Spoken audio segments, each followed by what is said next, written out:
Kondisi buaya Rizka setelah dievakuasi BKSDA kini justru menyedihkan. Pak Ambo bahkan sampai menangis melihat buaya yang lama ia pelihara tersebut. Diketahui saat ini buaya Rizka dievakuasi ke penangkaran Teritip Balikpapan pada Rabu 4 Oktober 2023 dini hari. Buaya sepanjang 4,42 meter itu ditempatkan di kolam tersendiri seluas 12 x 12 meter.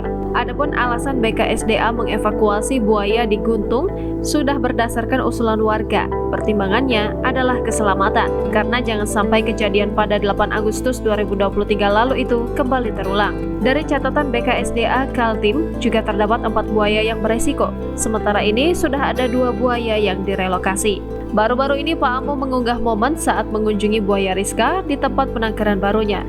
Dalam video tersebut terlihat buaya Rizka ditempatkan di kolam seluas 12 x 12 meter di penangkaran Teritip Balikpapan.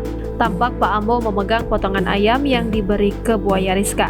Namun tampaknya buaya Rizka enggan memakan ayam tersebut. Kepada tribunkaltim.com, sejauh pengamatannya, Pak Ambo sendiri tampak sedih saat bertemu buaya Rizka di penangkaran. Ia bahkan mengaku sempat menangis saat bertemu dengan buaya Rizka setelah dievakuasi.